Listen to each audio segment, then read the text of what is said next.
साहेब, मोठ्या मुश्किलीनं फाईल मिळाली आहे साहेब. ही फाईल तर 20 वर्षापूर्वीच बंद झाली आहे. आता हिच्यात काय मिळणार? ते चौघं तर फासावर लटकलेत साहेब. जा चहा घेऊन ये. ठीक आहे साहेब.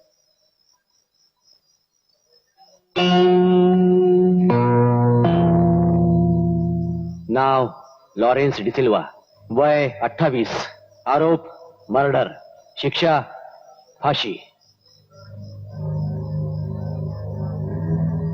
नाव अभय दीक्षित, वय 27, आरोप मर्डर, शिक्षा फाशी.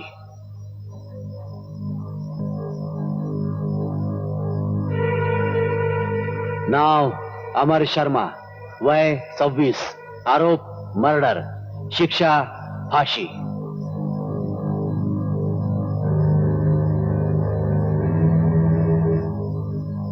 नाव नासिर अहमद, वय 25, आरोप मर्डर, शिक्षा फाशी.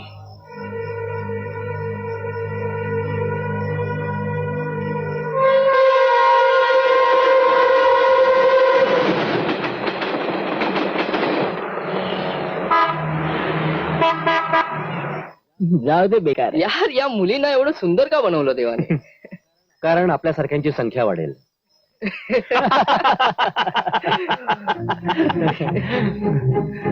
आई शप्पथ, तुझी आयटम काय दिसते बाप.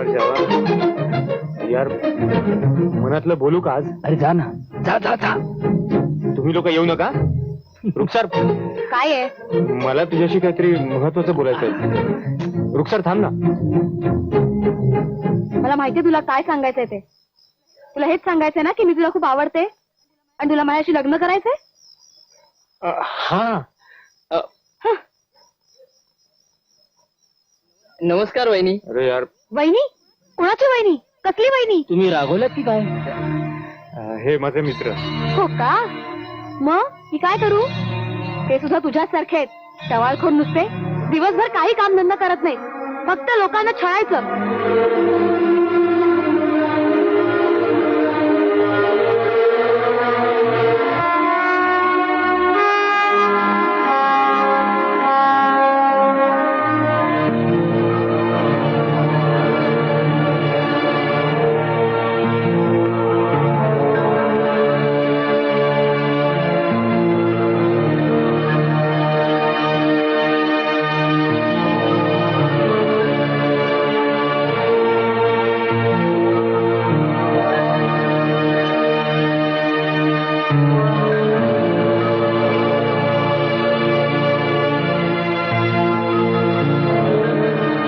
लक्षात ठेवा, पुन्हा माझी वाट अडवायची नाही, कळलं?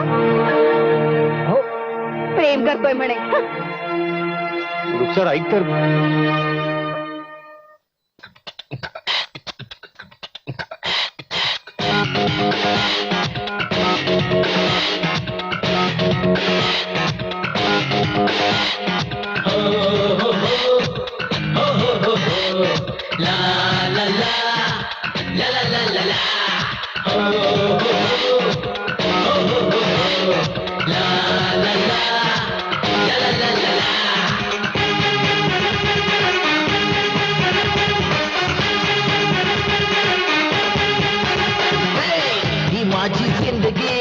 ही माझी जिंदगी अशी ही तशी ही खरी खोटी कशी ही माझी जिंदगी अशी ही तशी ही खरी खोटी कशी ही. मी काही पण करू हो जगू किंवा मरू, मी काही पण करू हो जगू किंवा मरू, जर झाली गलती तर मर्जी माझी. ही माझी जिंदगी अशी ही तशी ही खरी खोटी कशी ही.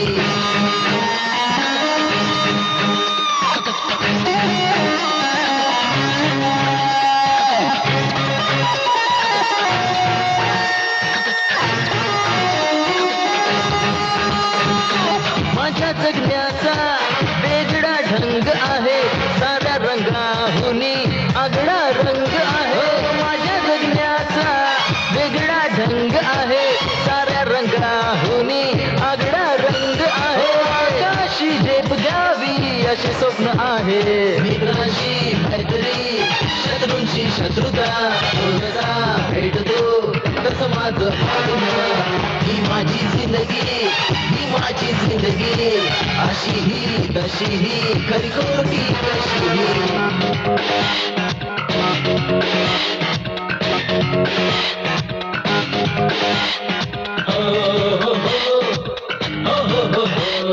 ला ला ला ला ला ला ला ला.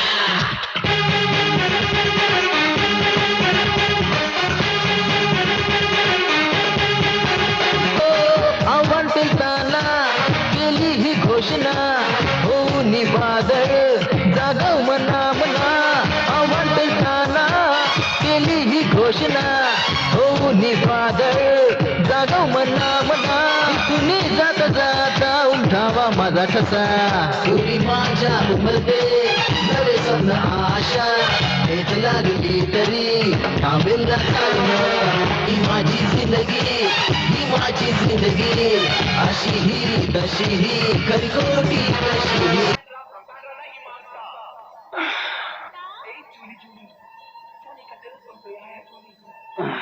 वहिनी चहा. दोनच हात दिले देवाने देते. ओम नमः शिवाय. मालती याला सांग रात्री जास्त ओव्हरटाईम करत जाऊ नकोस. लवकर घरी येत जा. अरे तुझ्यासाठी किती त्रास सहन करून घ्यायचा आम्ही. हा अरे आणखी किती दिवस दारू पिऊन तू मुलींची छेडछाड करत राहणार आहेस. एखाद्या म्हाताऱ्या माणसाची भर रस्त्यामध्ये चेष्टा मस्करी करणार आहेस. कुणाला तरी त्याच्याच घरातून घराबाहेर काढून हा? अरे आम्ही तुझ्यासाठी आपलं तोंड लपवून फिरायचं. तुम्ही घाबरटपणामुळे तोंड लपवत आहे त्याला मी काय करू. काय काय म्हणाला तू. म्हणजे तुला असं वाटतं की तुझ्या या टिंगल टवाळीकडे मी डोळे झाक करू. हे बघा भाई मला सभ्य आणि सामान्य माणसाप्रमाणे जगायचं आहे. तुमचा सज्जनपणा आणि माणुसकी एक ढोंग आहे. स्वतःचा घाबरटपणा झाकण्याचा एक पडदा आहे. जेव्हा मला नोकरीवरून काढलं होतं तेव्हा सुद्धा तुम्ही सज्जनपणा आणि माणुसकीचं उदाहरण दिलं होतं. तुला काय वाटतं तुला मी सरळ मार्गाने नोकरी करण्यापेक्षा तुझ्यासारख्या युनियनचा पुढारी हो. अरे आपल्या मालकाच्या विरोधात आवाज उठवून नोकरीतनं बाहेर पडू. मग तुमची काय इच्छा आहे. मी सुद्धा तुमच्यासारखे मालकाचे पाय चढावे. मोठ्या भावाशी अशा तऱ्हेने बोलतात का. बहिणी प्रश्न लहान किंवा मोठ्या भावाचा नाही आहे. प्रश्न मेंटॅलिटीचा. हे लोक स्वतःला नेहमीच गुलाम समजून नोकरी करतात. यांना कळतच नाही की यांना जितकी नोकरीची गरज आहे तितकीच त्यांना काम करणाऱ्यांची गरज आहे. म्हणूनच हे लोक अन्याय सहन करतात. फक्त हे सहन करत नाही तर हे इतरांची तर गोष्ट दूर. माझा सख्खा भाऊ एका कोपऱ्यात जाऊन बसला. म्हणजे तू त्या गोष्टीचा बदला घेतो. लढून स्वतःचा हक्क मागण्याची ताकद ज्यांच्यात नाही त्यांच्याशी मी काय लढणार. माझ्या जगण्याची एक पद्धत आहे. मी तसंच जगणार. तुला जर असं जगायचं असेल तर तू इथून कुठेही जा आणि राहा.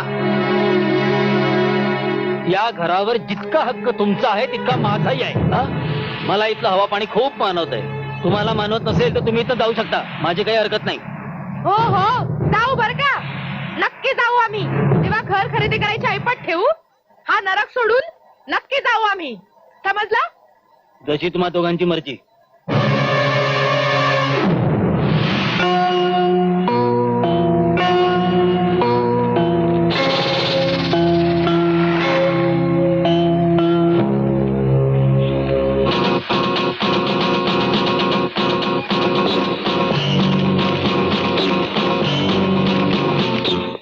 बघ चहा वगैरे घेतला ना.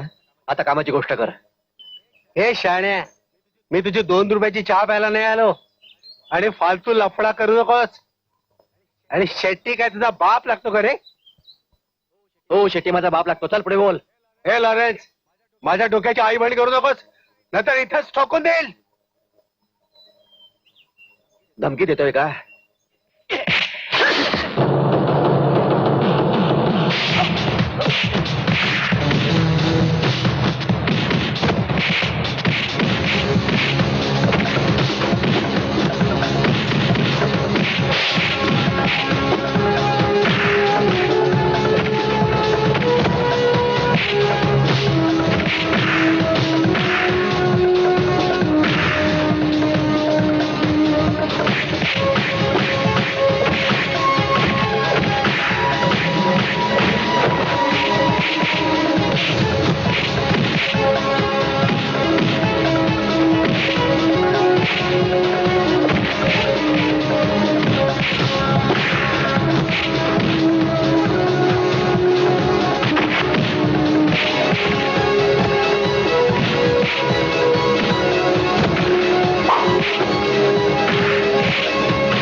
काय कसं वाटतंय आता हा? जशी नवी नवरी पहिल्यांदा सासरी चालली आहे. ओ मैं तो भूल चली बाबुल का दे प्रिया का घर प्यारा लगे हमें तो भूल चली बाबुल का दे प्रिया का घर प्यारा लगे हमें तो भूल चली बाबुल का दे प्रिया का घर प्यारा लगे. काय हवालदार साहेब ए चला रे चला निघा, तुमची जामीन झाली आहे निघा.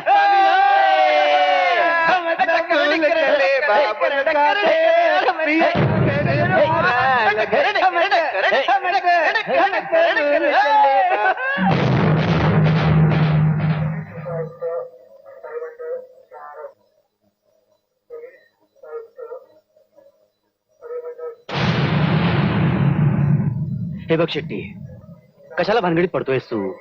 मांडवली करून टाक. तसे ही काही तुझी स्वतःची जागा नाहीये, कब्जा केलेली आहे. आणि 10 लाख रुपये काही मामूली रक्कम नाहीये. शेट्टी, तू विना तिकीट मुंबईत आला होतास आणि आता 10 लाख रुपये घेऊन चाललायस. तुझं नशीब चांगलं आहे. चल मांडवली करून टाक. अय्यो, 20 वर्षापासून मी त्या जागेत राहतो की हो. ती जागा म्हणजे माझ्यासाठी आईबापासारखी आहे. त्या जागेमध्ये राहून मी माझ्या 2 मुलींची लग्न केली हो. ती जागा म्हणजे माझ्या म्हातारपणचा आधार असते हो. आणि तसं बी साहेब, मी त्या जागेची मांडवली करायला नाही आलो, त्या चौघांचा जामीन घ्यायला आलो. जामीन पास झाला ना, आता सोडून टाका त्यांना. शिंदे, सोड रे त्यांना. ए चला रे चला निघा.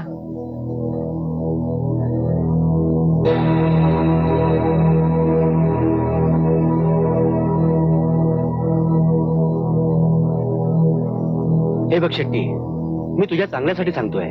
तू पुन्हा एकदा विचार कर.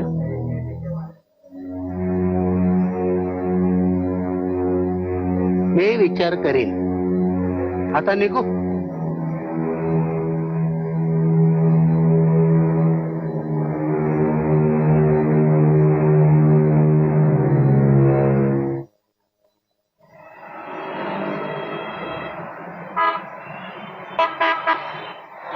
सर इथेच थांबा. जरा जवळ तरी ये. नाही सर असं अरे अरे, काय आहे एक फक्त अहो, माझं घर येते. तुम्ही चला, मी नंतर भेटते तुम्हाला. हो, नंतर छान मोकळ्या गप्पा करूया. आता जाऊ मी. पण एक तास येते हा.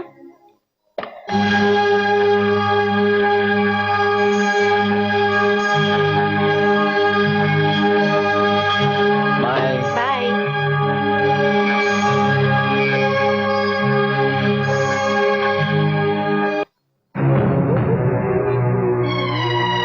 काय तमाशा लावलाय? त्या हरामखोराबरोबर तुझे काय संबंध आहेत? तुला ऑफिस मध्ये काम करण्याचा पगार मिळतो की रात्री ओव्हर टाइम पण करावा लागतो? अमर, हे काय बरळतोयस तू? आई, तुला माहित नाही अजून. तुला फक्त इतकंच माहिती आहे की ही कामावर जाते, पण कामाव्यतिरिक्त ही कुठे कुठे जाते त्या हरामखोराबरोबर हे फक्त मलाच माहिती आहे. मी हिला त्या हरामखोराबरोबर हॉटेलात जाताना पाहिलंय. तुझा तो बॉस रास्कल स्वतःला काय शाळा समजतो? त्याला काय वाटतं त्याच्याकडे पैसा आहे, बंगला आहे, फ्लॅट आहे म्हणून जगातल्या सगळ्या मुली त्याच्या काय बापाच्या नावावर लिहून घेतल्यात? हा, कोणावर हात टाकू शकतो असं वाटतं त्याला? अमर, हे काय म्हणतोय तू? आता तर ही उघडपणे साऱ्या जगासमोर त्याच्याबरोबर रंगढंग करायला लागली. अमर, आई ही तीच लोक आहेत ज्यांनी आपलं आयुष्य जगणं मुश्किल करून टाकलं. आपल्या पैशाच्या जोरावर आपला आनंद हेरावून घेऊ इच्छित आहेत. आपलं आयुष्य जगणं ह्या लोकांमुळे मुश्किल झालंय. एक लक्षात ठेव, ज्या दिवशी तो माझ्या हाताला लागला ना, जीव घेईन त्याचा जीव.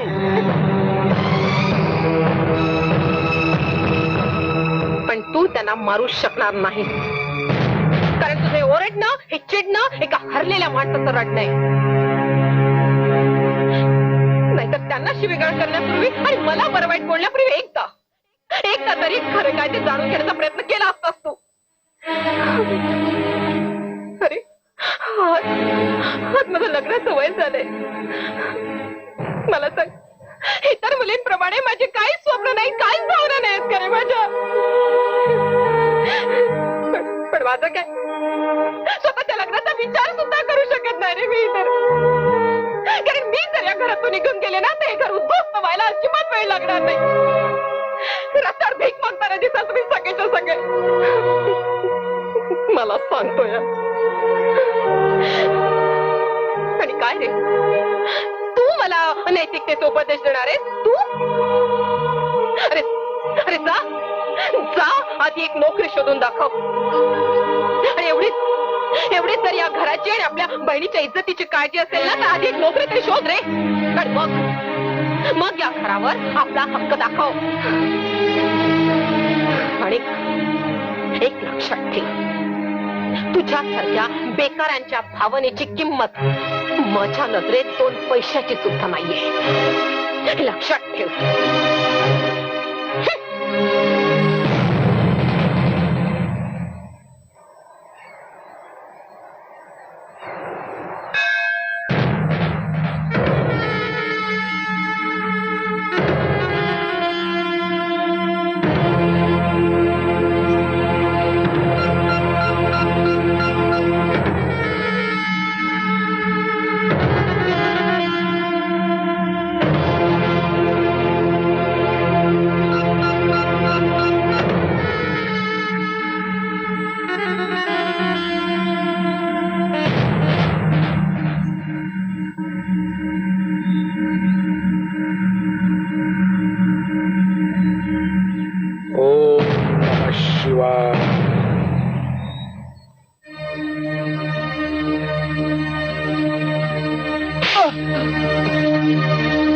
निर्लज्जासारखं माझ्या पुढे उभं राहायची हिंमत कशी झाली तुमची? तुम्ही लोक आता माझ्या काही कामाचे उरलेले नाही आहात. अरे तुमच्यामुळे लाखाचं नुकसान झालं ते झालं, वर माझं नाकही कापलं गेलं. मला तुमचं तोंड देखील बघायचं नाहीये. निघायचं.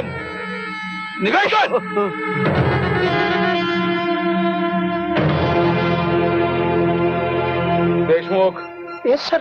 कोण होती ती मुलं? माहित नाही. शोधून काढ त्यांना. होय सर. कामाची वाटतात ती मुलं, त्यांना एक काम सोपून बघा.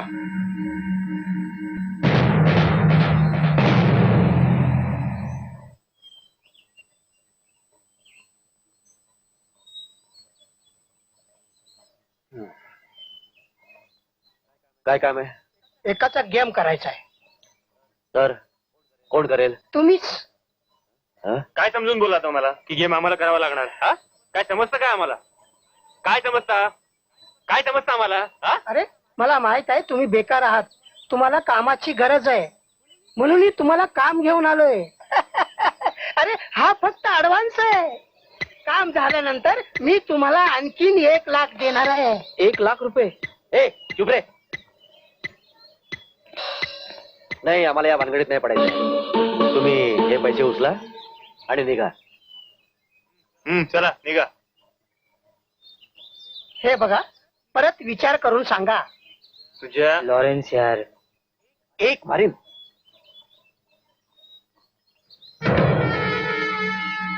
काय देशमुख, काम झालं की नाही? नाही काय म्हणजे होणार. आग लागलीच आहे, कधी पण भडका होणार. म्हणजे मला कळलं नाही. साहेब, तुम्ही फक्त बसून तमाशा बघा.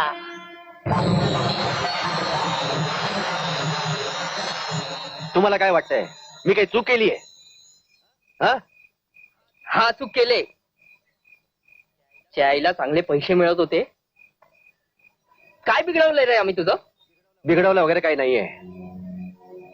आजूबाजूच्या मोहल्ल्यात आमचं इतकं नाव झालंय ना की चांगल्या चांगल्या शहाण्या लोकांच्या तंबूत घाबरायला होता. आता सुपारीचं काय करायचं? करायचं काय? आर्या पार बस. आर्या पार बस. डोंगरीचे मुलं जे करतायत तेच आम्ही करायचं. तर त्यांच्यात आणि आमच्यात काय फरक राहिला? अरे तर फरक पाहिजे कर ना. साडी पेटीकोट घालून एरियामध्ये फिरूया. कुठे मूल जन्मलंय, कुठे लग्न होतंय, चल बघूया. हे बघ नासिर, एकदा का आम्ही या घाणेरड्या चिखलामध्ये पडलो ना तर निघण्यासाठी संपूर्ण आयुष्य घालवावं लागेल. आणि ही मारधाड आपल्या जीवनाचा उद्देश नाहीये.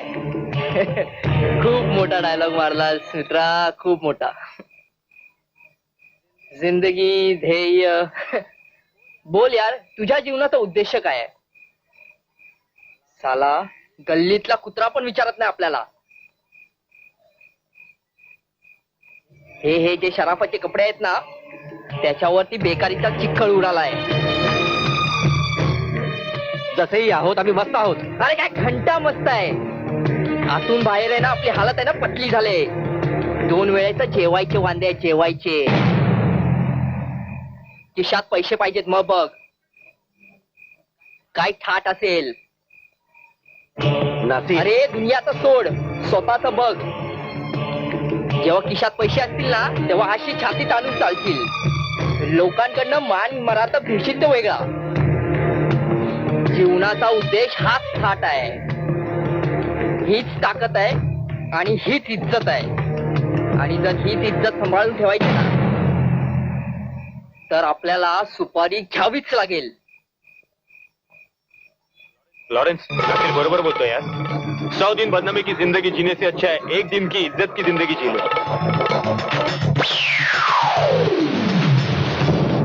कोण नाही विचारत रे. खिशात माल असताना कोण नाही विचारत. खाना पिना ऐशो आराम हे याच्या खाली गाडी असेल, समोर सोन्याचं ताट असेल, तेव्हा आई नाही विचारणार कुठनं पैसा आणलास, बहीण नाही विचारणार कुठनं पैसा आणलास. आणि ही पब्लिक इज्जत देईल ते वेगळं. जेव्हा आई रस्त्याने चालेल ना तेव्हा लोक म्हणतील बघा बघा भाईची आई चालली आहे, भाईची बहीण चालली आहे, भाईची बायको चालली आहे. जेव्हा त्यांना कळेल ना तर थुंकतील ते आमच्यावर. हे कोण नाही चुकणार. चुप आहे, चुप तू. जेव्हा त्यांना कळेल की आम्ही काय स्मगलरसाठी काम करतोय. आम्ही बोललो ना कोण नाही चुकणार. फक्त माल पाहिजे, माल माल माल माल. अरे कब्रस्तानामध्ये देणार आहेस का मालाला तू? अरे हा, कब्रस्तानात जाईन किंवा गटारात जाईन. बोल तू येणार की नाही? नाही. अरे जाऊ दे ना नासिर, त्याचं डोकं फिरलंय. आपल्या मैत्रीत तेवढी ताकद नाहीये की एकाच्या कानाखाली मारली तर दुसऱ्याला दुःख होईल. हो, दोस्ती गैरी नाहीये. आता दोस्ती गैरी नाहीये. अरे तुमच्या दोस्तीमुळेच मी इथपर्यंत पोहोचलो आहे. दोस्तीची गोष्ट करतोय हा. याच दोस्तीसाठी साला मी रंडीबाजी केली, गांजा विकला, चरस विकला. दोस्तीची गोष्ट करतोय हा.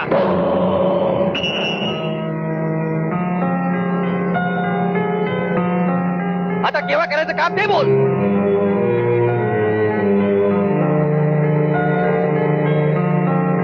हे बघ नासिर, जवळ नको येऊस, जवळ नको येऊस, बस जवळ नको येऊस. अरे यार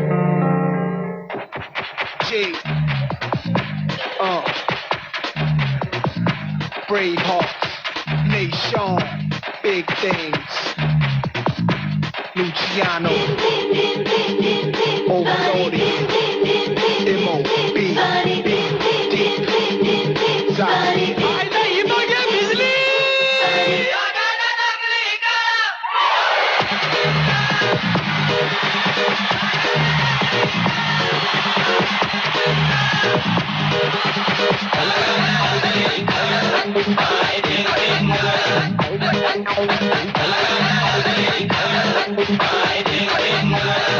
Come, let's go.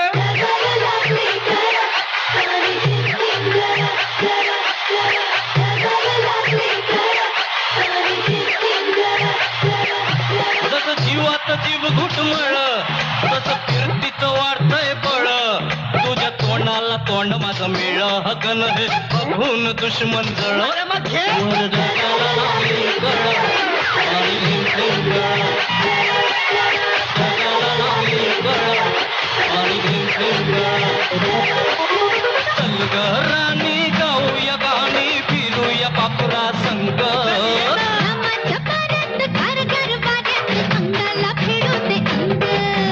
तुझं नि माझं जुळ आणि Dhing.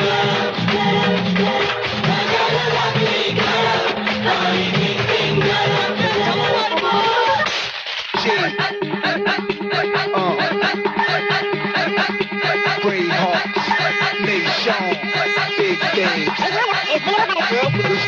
I need an encore, y'all. You should welcome me back. You wanna ball so you fall, I can help you with that. Sag down to my feet, AK is my heat. My heat, heat. My heat, heat. My heat. झमकत नको बघू.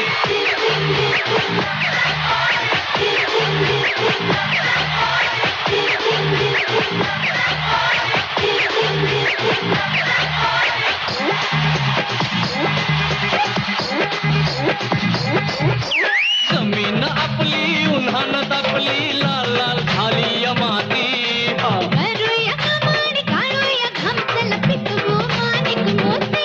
एक वर्षात होईल दिव आणि धिंग. आणि धिंग.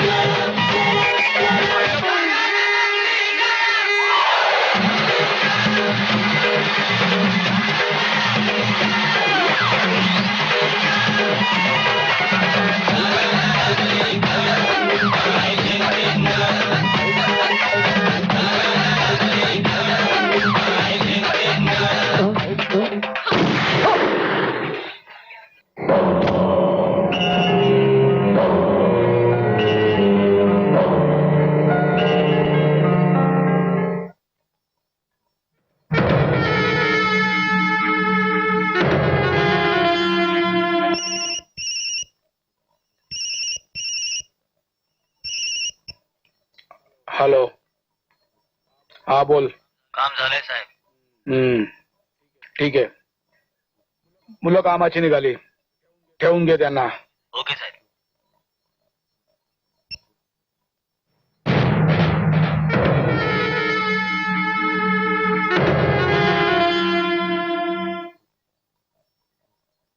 नाव काय तुझं?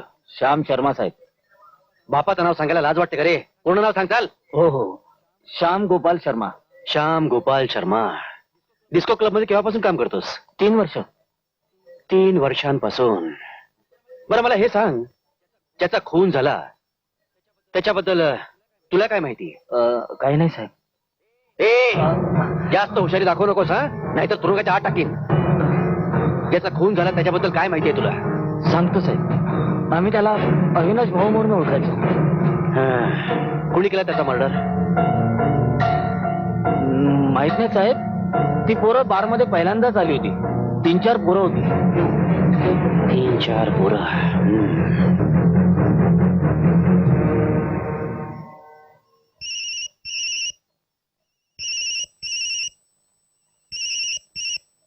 अरे या नंबरवर कशाला फोन केलास? सर बातमीच अशी आहे. काय आलं? सर अविनाश मर्डर केसची इन्क्वायरी जोरदार चालू आहे. चालू दे ना, मला काय त्याच्याशी. तसं नाही साहेब, तुम्हाला सावध करणं माझं काम होतं म्हणून. हा ठीक आहे ठीक आहे. हे बघ, पुन्हा या नंबरवर फोन करत जाऊ नकोस, कळलं?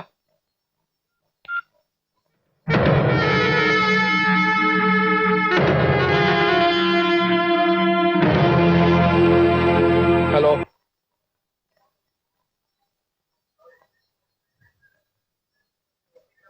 हे बघा इन्स्पेक्टर. हा हा बोला बोला, मी ऐकतोय. इन्स्पेक्टर अविनाश माझा भाऊ होता. मला माहिती आहे, त्याचा खून झालाय. हे पण माहिती आहे. मग तुम्ही सांगू शकता त्याचा खून कोणी केला ते? हा हे मात्र मला माहिती नाहीये. जर मी 50,000 रुपये खर्च केलेत तर? इन्स्पेक्टर साहेब, माझी फक्त एकच इच्छा आहे, ज्या कोणी माझ्या भावाचा खून केलाय त्याचा तुम्ही एन्काउंटर करा. हा मामुलीची गोष्ट आहे मेहरा साहेब, तुमचं काम होऊन जाईल. बरं मला हे सांगा की तुमच्या भावाची कोणाची दुश्मनी आहे का? नाही, माझा भाऊ अतिशय साधा आणि सरळ माणूस होता. मेहरा साहेब, प्रत्येक माणसाला आपला नातेवाईक सरळ साधाच वाटत असतो. हा बरं मला हे सांगा, तुमचा कोणावर संशय आहे का? एकच माणूस असा आहे तो हे सगळं करू शकतो, रुद्र प्रताप. पण तो असं का करेल? कारण त्याला आपला मार्ग मोकळा करायचा होता.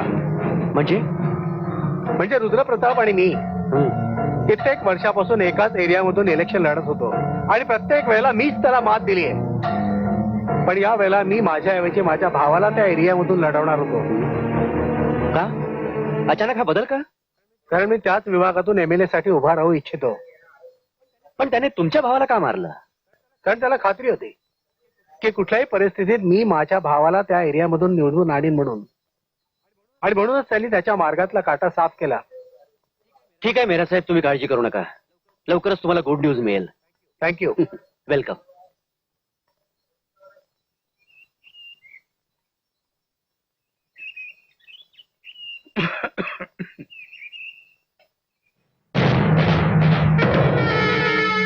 पोलीस स्टेशन सोडून आज इकडे कुठे काम काढलं?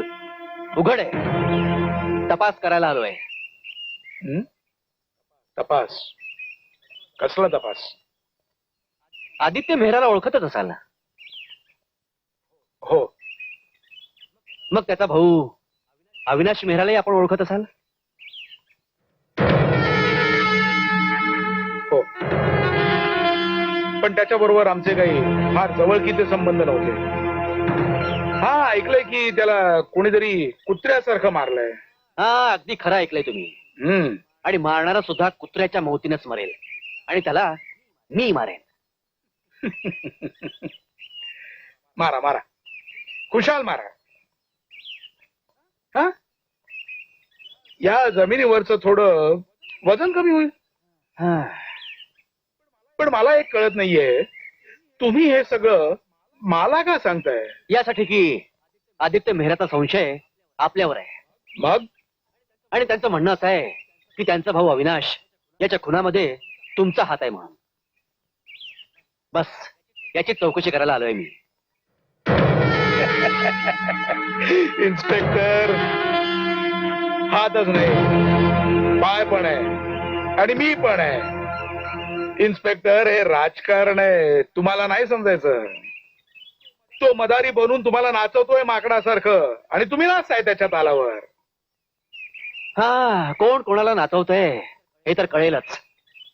पण ज्या दिवशी मी नाचवायला सुरुवात करेन ना, त्या दिवशी मागून पुढून घाम काढेन मी. ज्या दिवशी, चला त्या दिवशी बघू. नमस्ते.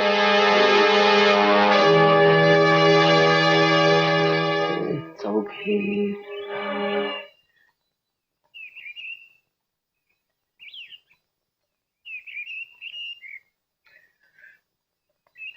इन्स्पेक्टर, तुम्ही हा तर विचार करत नाहीये ना की हे चौघे जण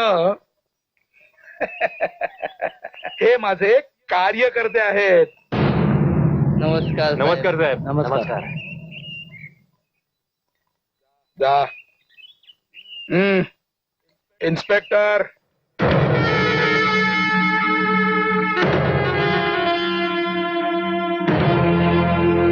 पुन्हा जेव्हा इथे या तेव्हा सगळ्या पुराव्यानिशी या, नाहीतर मागून पुढून घाम मी काढीन. जा. हा इन्स्पेक्टर, इथे कुठल्या कामासाठी आलेला होता?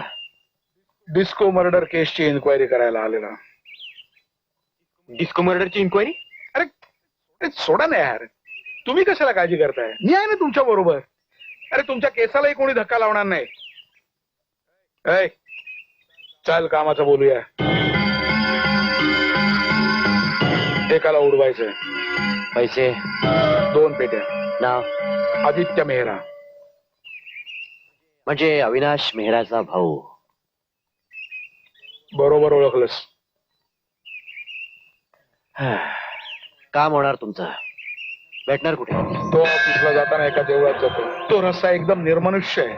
त्या रस्त्यावर अशी एक जागा आहे की त्या ठिकाणी त्याला उडवणं आला. अगदी सोपं आहे. बघ लॉरीचा फोन लागतो ठीक आहे. फोन लागला का? आधी फोन लागला.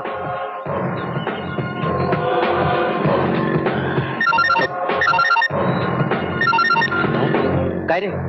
हा बोल. काय पोझिशन आहे? चल तो एकटाच आहे. चल गाडीपर्यंत आलाय. चल लवकर. हा. चल ना. तो दिसलाय का? कुठे आहे तो? त्याच्या मागेच आहे. अरे रुद्राचा फोन आणि डाव्या बाजूला पोहोचला. तिथे जाऊन आम्ही त्याला ओव्हरटेक करतो आणि तिथेच त्याची गाडी हो थांबवतो. का? तुम्ही लवकर तिथे पोहोचा. चालायला तिथेच ठोकूया. रुद्राचा फोन आहे. काय यार? अरे काही अर्जन्सी असेल बोल ना. हा, हा. मारू नकोस त्याला.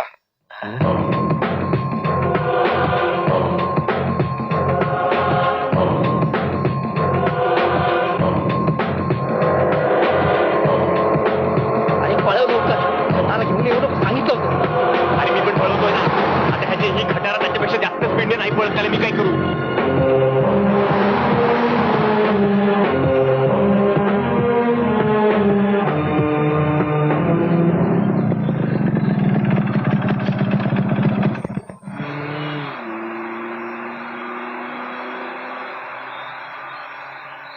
काय झालं? का नाही मारलं त्याला? रुद्रप्रतापचा फोन आला होता. काय म्हणाला? मारू नका, जाऊ द्या त्याला म्हणून. हा? काय पण का? मला काय माहित? विचार त्याला. चल मी बाईक घेऊन येतो. जा. सर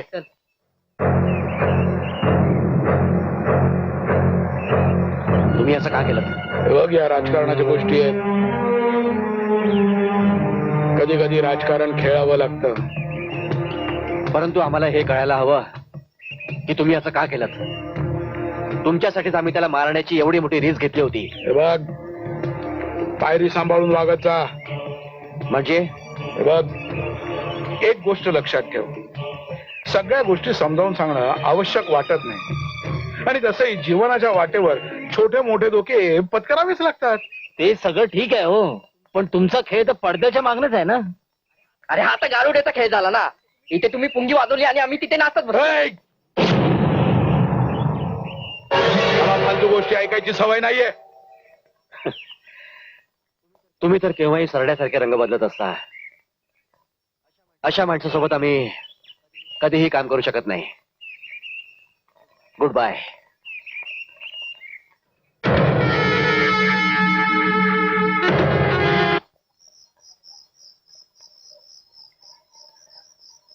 याच्या नानाची टांग याच्या आईला इथेच बसलाय. जयपूरवालीची आठवण आली वाटतं. अरे तुम्हाला एक सांग, भरपूर सुंदर होती काय ती? सांग ना कुठे भेटला रे तू तिला? सांग ना. ए सांग ना.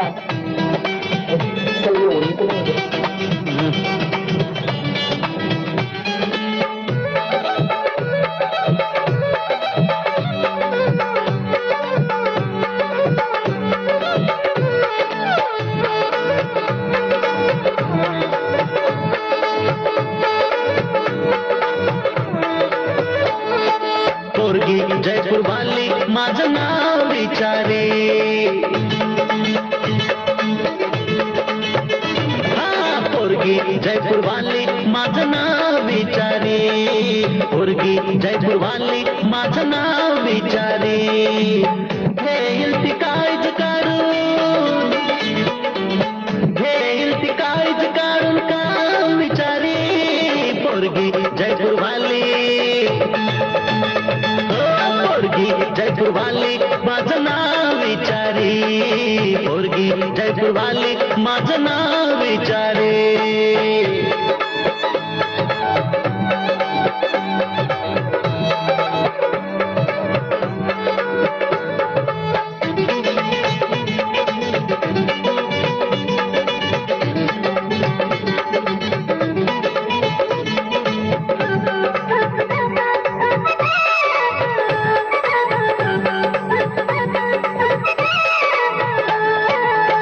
उमलती कयाही जेव्हा हसते ती, माथावर काळी काळी पटरू देते. हो उमलती कयाही जेव्हा हसते ती, काळी बट रुतते नयन तिचे नयनांची नयन तिचे नयनांची संदेश विचारी पोरगी जयपूर वाली पोरगी जयपूर वाली माझं नाव विचारी पोरगी जयपूर वाली माझं नाव विचारी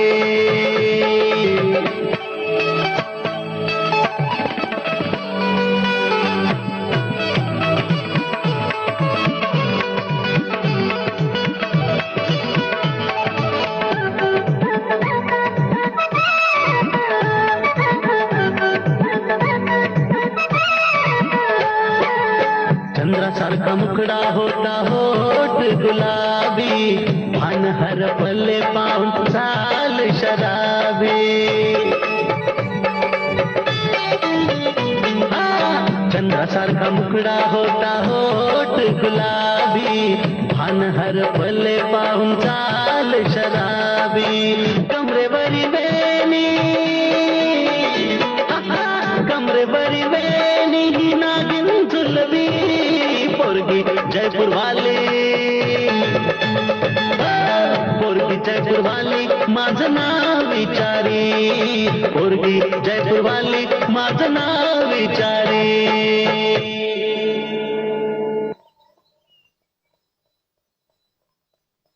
साला या रुद्रप्रतापला आपल्याकडनं काय पाहिजे रे? आधी सांगतो आदित्य मेहराचा गेम करा नंतर स्वतःच पलटतो. यार या रुद्रप्रतापची दुश्मनी करून आपण चूक तर नाही केली ना? हा माणूस खूप खतरनाक वाटतोय. घाबरावं त्याला लागेल आपल्याला नाही. अविनाश मेहराला कोणी मारलं कुणाच्या सांगण्यावरून मारलं हे सगळं आम्हाला माहिती आहे. हो पण आपल्या या गोष्टींवर विश्वास कोण ठेवेल?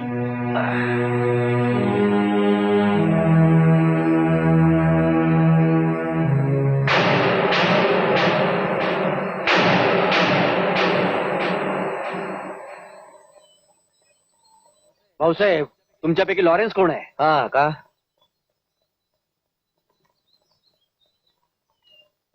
मी एक बिल्डर आहे. ए काम बोल काम. माझा घाटकोपर मध्ये एक प्लॉट आहे ज्यावर गुंडांनी कब्जा केलेला आहे. मग मी त्यांना काही रुपये देणार पण होतो पण ते जागा खाली करायला तयारच नाहीये. मार्केटची प्राइस मागताय ते माझ्याकडे. त्या जागेची मार्केट किंमत 2 करोड रुपये आहे. मी त्यांना जे रुपये देणार होतो ते मी तुम्हाला देतो. तुम्ही जागा खाली करून द्या. किती? 2 लाख रुपये. फक्त 2 लाख रुपये. 2 करोडच्या जागेचे फक्त 2 लाख रुपये खूपच कमी आहे. भाऊसाहेब मी जाणतो हे काम तुम्ही एका दिवसामध्ये करू शकता आणि एका दिवसात 2 लाख रुपये माझ्या हिशोबाने ठीक आहे. हे बघा तुम्ही विचार करून सांगा. मी तुमच्या फोनची वाट बघेन. डील काही वाईट नाही. बस बस इथेच थांबा.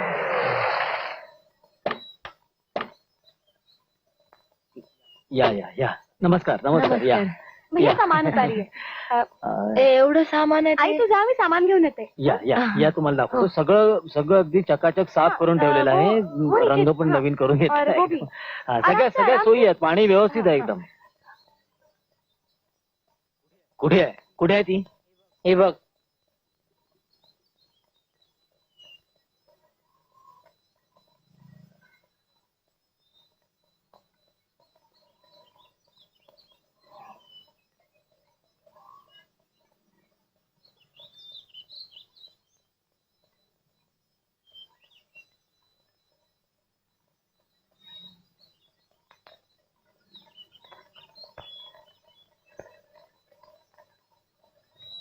लॉरेन्स आपले राहण्याच्या मध्ये झाले रे. आता काय करायचं? आज हसते आहे उद्या पळून जाईल.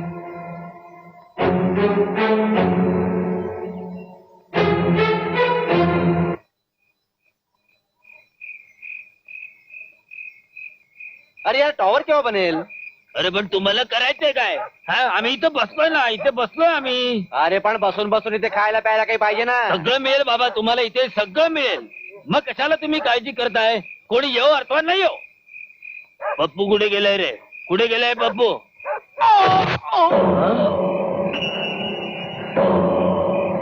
हा घे तुझा पप्पू. मारा कुत्र्यांना.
हे भगवान.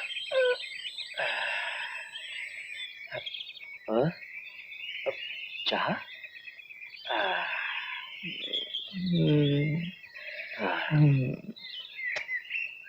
ए पाय काय टाकतोस रे? हा? बायकोसारखं पाय टाकतोस हा? चल गप्पा तिकडे चल. डोकं दुखते हा, तू झोप रे झोप झोप. सकाळ सकाळी तुला चहा कोणी दिली? ए तू देवाला मानतोस का रे?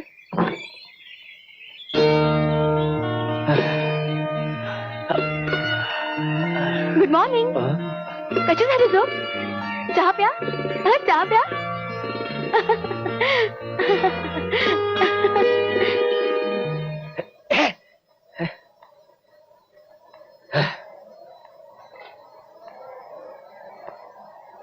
हा बोला पाटील साहेब, कसं काय येणं केलं? लॉरेन्स आणि त्याचे मवाली मित्र माझ्या भाडेकरूला खूप त्रास देतात. काल रात्री पण दारू पिऊन गोंधळ घातला. यांच्यामुळे पूर्ण वस्ती त्रासलेली आहे. ठीक आहे पाटील साहेब, तुम्ही चिंता करू नका. काय करायचं ते बघतो मी. थँक्यू.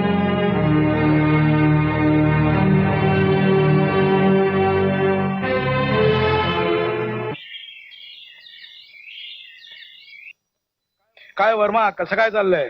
अरे यार, आजकाल धंदा कुठे चाललाय बरोबर. Good morning sir. Good morning miss Isha. बस ईशा. सर मला जरा महत्वाची चर्चा करायची होती. अरे डोंट वरी ईशा. हे माझे मित्र आहेत रुद्र प्रताप सिंग आणि ही आहे मिस ईशा, आमची न्यूली अपॉइंटेड लेबर ऑफिसर. हो please. Hello. Hello. Thank you sir. काय म्हणता? सर मला हरसिंग पहारेकरी बद्दल बोलायचं होतं. हरी सिंग? त्याच्याबद्दल काय? त्या नालायकाला जेल झाली होती. पण मला एक सांग, तुला त्या हरिसिंग बद्दल बरीच आपुलकी दिसते. नो सर नो, तसं काहीच नाहीये. पण सर मॅनेजमेंटने हरसिंगच्या बाबतीत जो स्टँड घेतलाय तो चुकीचा आहे. अरे पण मला काय झालंय ते तरी सांगा. अरे it's a very interesting case mister Rudrapratap Singh. अच्छा. आमच्या कंपनीतला एक वॉचमन हरिसिंग. अच्छा. आणि त्याच्या विरुद्ध आमच्याच कंपनीतलं वर्कर रामलालची बायको, काय नाव तिचं? लाली. लाली येस सर. येस लाली. लालीच एक दिवस संधी मिळताच हरिसिंगनी लालीची छेड काढण्याचा प्रयत्न केला. ही गोष्ट लालीनी आपला नवरा रामलाललाच सांगितली. रामलालला खूप राग आला. रामलालनी काही दिवसांनी आपल्या साथीदारांना घेऊन आमच्या कंपनीच्या कंपाऊंड मध्ये हरिसिंगची पिटाई केली.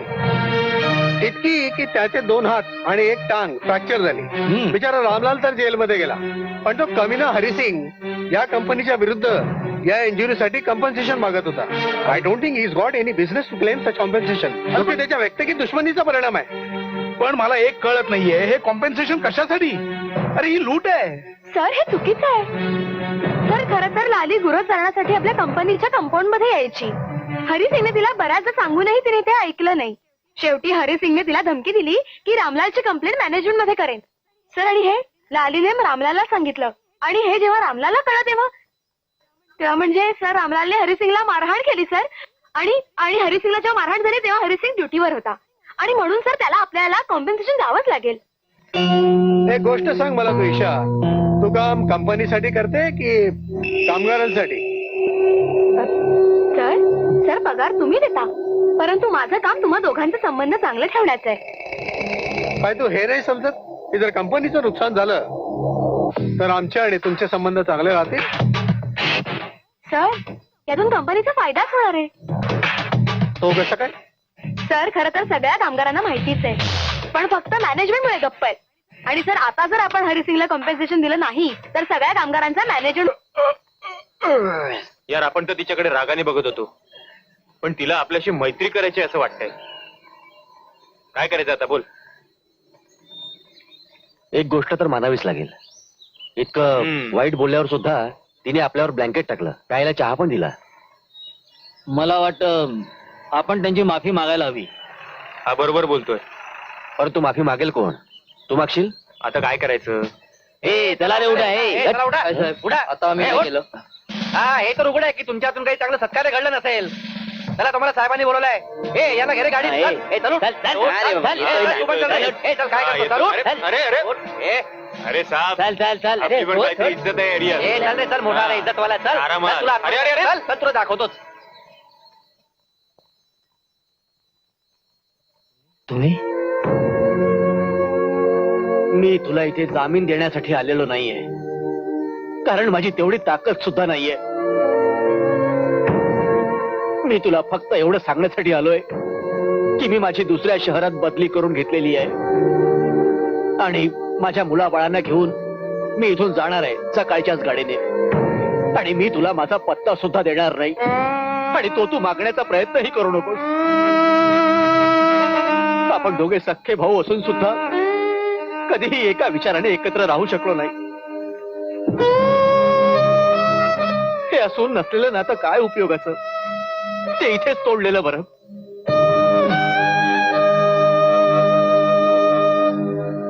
या तुझ्या घराच्या चाव्या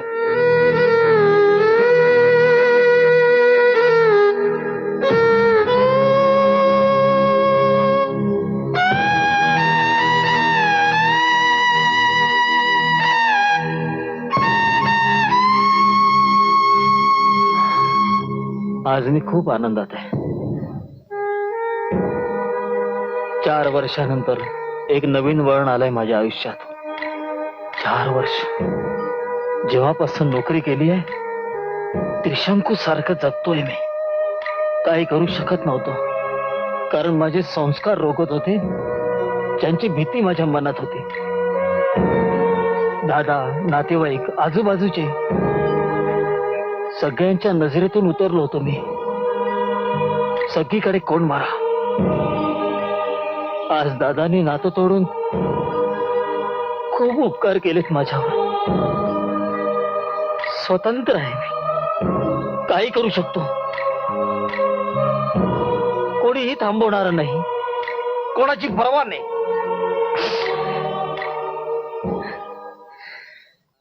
अरे सगळ्यांच्या भेटी झाल्या, बरं वाटलं जरा. नाही नाही नाही, त्या दिवशी खूप मजा आली. अरे हो, खरंच. हा सगळं माहिती आहे. हो माहिती आहे मला. नाही नाही, सध्या तरी काही विशेष काम नाहीये. चाललंय, रेग्युलर जी काम आहे ती चालली आहे. हा हो. साहेब, ओ साहेब, साहेब सोडा ना माझ्या मुलाला. अहो त्याने काही नाही केलंय. हो तू एक काम कर ना, मला नंतर येऊन भेट ना. सर सर प्लीज सोडा ना माझ्या भावाला. जरा एक मिनिट हा. तू एक काम कर, तुम्हाला नंतर फोन कर प्लीज. सर प्लीज तुम्ही. ओ भाई, तुम्हाला समजत नाही का? 15 मिनिटांपासून माझं डोकं खाताय तुम्ही. सर जरा इज्जतीनं बोला.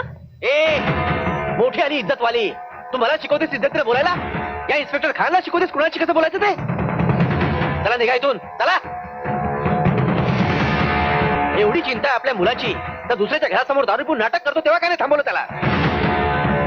नाक्यावर उभं राहून लोकांना त्रास देतो तेव्हा काय नाही थांबवलं त्याला? दुसऱ्याच्या आया बहिणीची छेड काढतो तेव्हा काय नाही थांबवलं त्याला? मोठी आली मला इज्जत शिकवायला. पहिले आपल्या भावाला शिकव दुसऱ्यांची इज्जत करायला. चला निघा इथून, चला चला.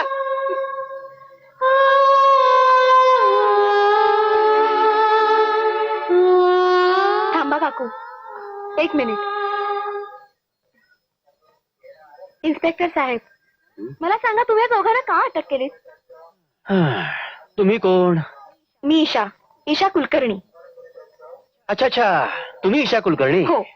हा, तुमच्या घरमालकाने तक्रार केली होती की हे चौघे दारू पिऊन तुमच्या घरासमोर दंगामस्ती करत होते, तुम्हाला त्रास देत होते.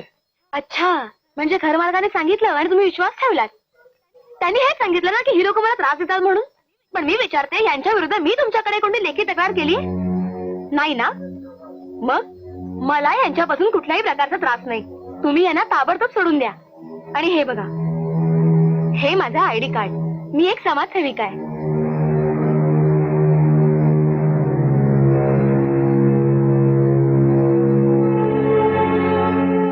शिंदे, सोड रे त्यांना. Thank you thank you. चला. थँक्यू.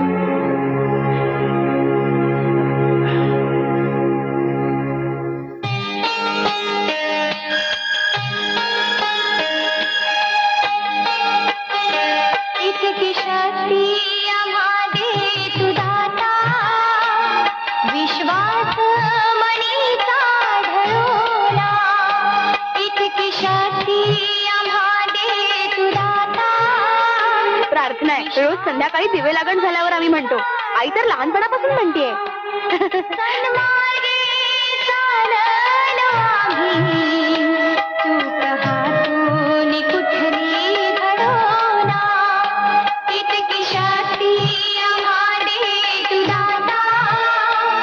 विश्वास मणीचा ढळोला. सन्माने चाललो आम्ही, चूक हातून कुठली घडोला. इतकी शक्ती आम्हा दे तू दाता.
मी चलतो आता. बरं, येतो मी. येतो. नमस्ते. नमस्ते. नमस्कार. नमस्कार.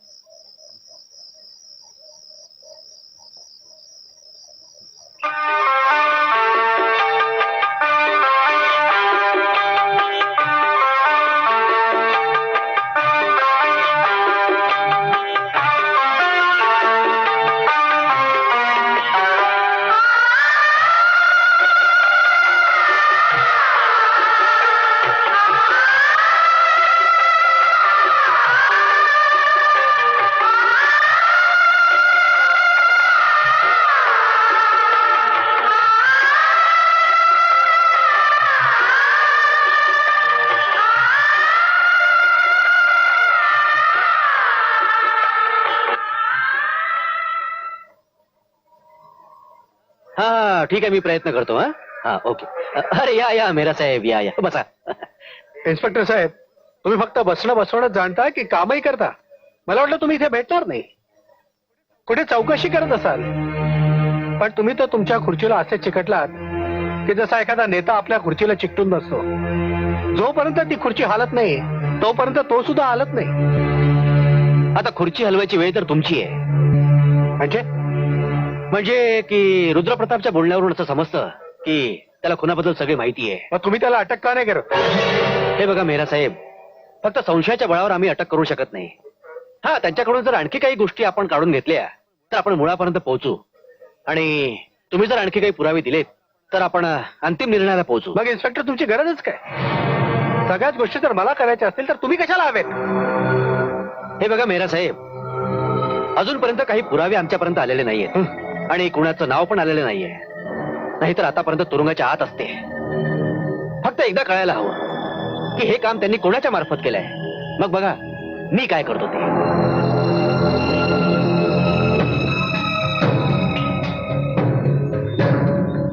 साहेब एकदम अस्वस्थ दिसताय. सगळे धंदे चौपट झाले, करोडोचं नुकसान झालं आणि म्हणे अस्वस्थ दिसताय. अरे जेव्हापासून तो लॉरेन्स आणि त्याचे मित्र आपल्याला सोडून गेलेत ना, तेव्हापासून एक काही चांगला मुलगा नाही आपल्याकडे कामाला. जा, काय वाटेल ते करा, पण त्या चौघांना घेऊन या आपल्याकडे. साहेब ते आता पुन्हा येणार नाहीत. अरे पण काय येणार नाहीत? त्यांच्या वस्तीमध्ये ईशा कुलकर्णी नावाची मुलगी राहायला आली. समाजसेविका आहे आणि त्या 4 जणांना सुधारण्याचा प्रयत्न करते. छोटी मोठी कामं पण मिळवून देते. रुद्रप्रताप,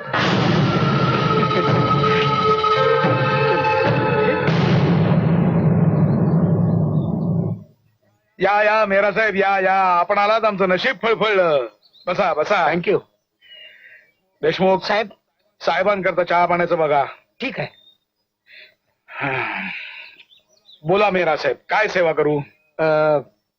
रुद्रा साहेब, मला वाटतं की आपण आपल्यामधलं अंतर जरा कमी करावं. जे काही एकमेकांबद्दल गैरसमज आहेत ते दूर करावे.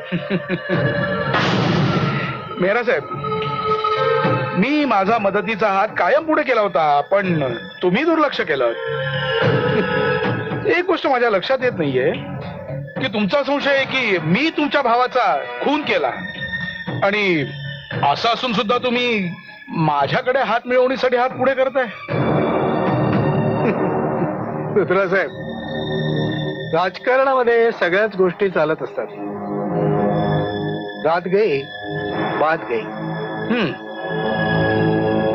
आता माझा गेलेला भाऊ तर काही परत येऊ शकत नाही. जे झालं ते झालं. माझा भाऊ गेल्याचं दुःख तर मला आयुष्यभर राहणारच आहे, पण त्या दुःखाला कवटाळून मी आयुष्य तर जगू शकत नाही ना. पण माझ्या भावाचा खून झाल्याचा एक फायदा मात्र झाला की लोकांच्या मनामध्ये माझ्याबद्दल एक वेगळीच आपुलकी निर्माण झालेली आहे. हो. आणि त्याचा फायदा मला MLAचं इलेक्शन जिंकण्यामध्ये होणार आहे. जाऊ द्या, ही झाली उद्याची गोष्ट, पण आज तर तुमचं आहे ना. काय मेहराजी, नाही मला नीटसं कळलं नाही. जरा सगळं व्यवस्थित उलगडून सांगितलं तर बरं होईल. तुम्हाला नाही वाटत? सरळ गोष्ट ही आहे की आपण एक दुसऱ्यांच्या कामात येऊ शकतो. जर तुमची इच्छा असेल तर. तुमची अपेक्षा काय आहे? रुद्र साहेब, मला एक केमिकल फॅक्टरी उघडायची आहे आणि तो सेक्शन तुमच्या अंडर येतो. तर तुम्ही मला केमिकल फॅक्टरी उघडायची परवानगी द्यावी आणि त्या बदल्यात मी तुम्हाला 2 करोड रुपये देईन. मंजूर आहे? मेहरा साहेब, तुम्ही काय मला वेडा समजलात की काय? म्हणजे अहो मेहरा साहेब, एवढी चांगली ऑफर मी कशी धुडकवू शकतो? थँक्यू. सॉरी सर, मला तुमच्याशी अत्यंत महत्वाचं बोलायचंय. I am busy, I can't talk to you. Go now. Sir, तुम्हाला तुमची कंपनी वाचवायची असेल तर तुम्हाला आत्ता माझ्याशी बोलावंच लागेल. काय बकवास करतेस? सर, तुम्ही 55 लोकांना जे कामावरून काढून टाकले त्या सगळ्यांना तुम्हाला कामावर घ्यावंच लागेल. What nonsense. तुला माहिती आहे आपला धंदा कमी झालाय म्हणून आम्हाला ऑर्डर मिळणं बंद झालंय. आम्ही जास्तीत जास्त अधिकार दिलेत त्यांना. What it's? सर जर का एवढंच कारण असतं तर त्यांना पुन्हा कामावर ठेवायला मी सांगितलं नसतं. याशिवाय आणखीन काय कारण असेल? सर, खरं तर आपल्या कंपनीकडे भरपूर ऑर्डर्स आहेत. आपल्या कंपनीचा अर्धा माल आपण दुसऱ्या कंपनीकडे देतो. तिकडच्या ठेकेदाराकडून माल बनवून तो माल आपल्या कंपनीचा शिक्का लावून बाजारात आणला जातो. जर मी त्यांना परत घेतलं नाही तर ईशा, तू काय करशील? सर, जर का तसं असेल तर मला नाईलाजाने आपल्या कामगारांना सगळं खरं खरं सांगावं लागेल. You shut up you idiot. मी तुला आधीच सांगितलं होतं, ह्या 1.5 दमडीच्या पोरीला कामावरून काढून टाक. नाही ऐकलंस. किंवा ही जेव्हा तुझ्याकडे नोकरी मागायला आली होती तेव्हा जर तू हिला कह्यात ठेवली असतीस तर आज ही एवढी वर उठलीच नसती.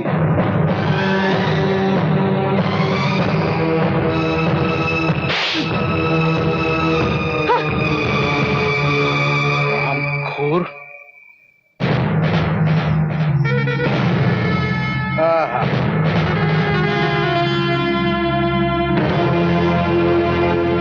मी हरण्याला घाबरत नाही रुद्रप्रताप, पण वर्मा, इथे हरण्याचा प्रश्नच कुठे येतो?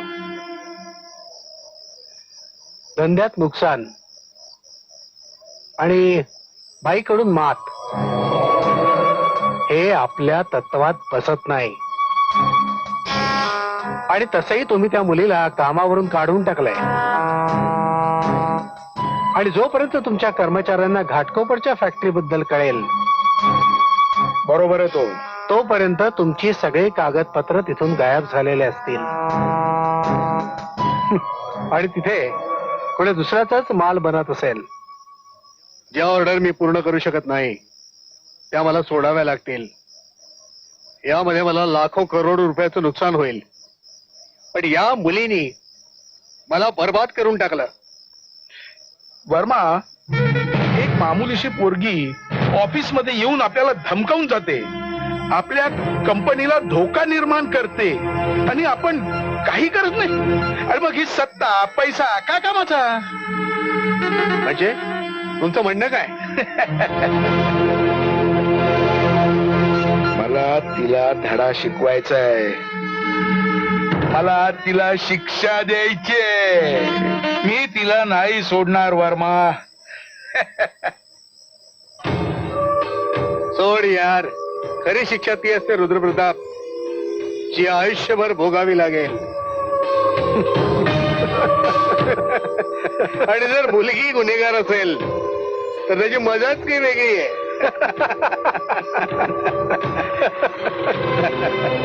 वर्मा, पाहिजे तर रात्रभर विचार करू. ठीक आहे.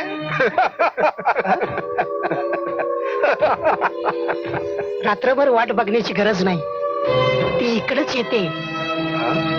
साहेब, हीच मुलगी आहे त्या 4 जणांना सुधारण्याचा प्रयत्न करते.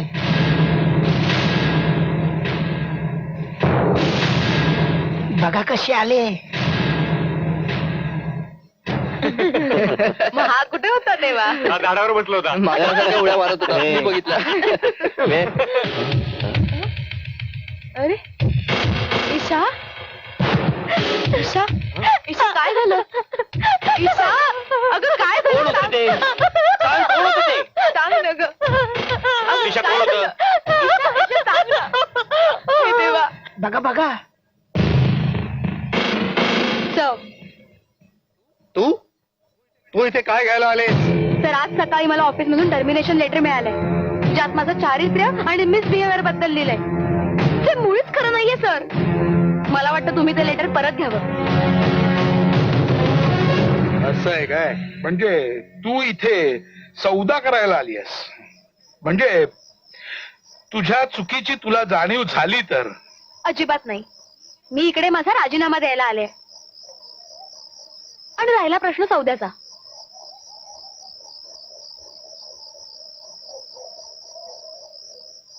जर तुम्ही त्या 55 कामगारांना परत कामावर ठेवणार असाल तर मला युनियनला काहीच सांगावं लागणार नाही. मी ही गोष्ट माझ्यात आणि मॅनेजमेंट मध्येच ठेवीन.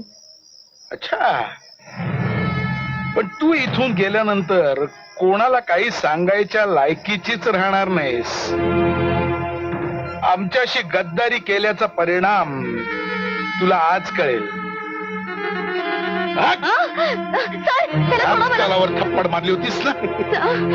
सर, सोडा. ज्या इज्जतीच्या जोरावर तू आपलं तोंड चालवत होतीस ना, त्याच तोंडानं तू आता इज्जतीची भीक मागशील. काय वेळा करशील तू? सर, चल. सोडा मला, सर.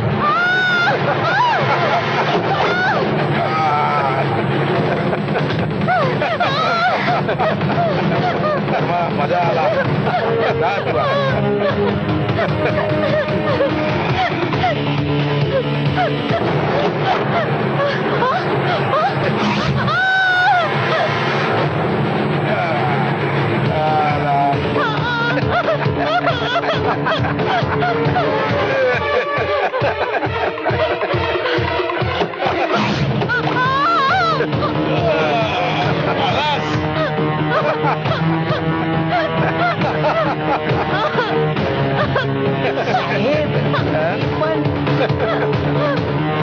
जा तू पण जा. मी पण.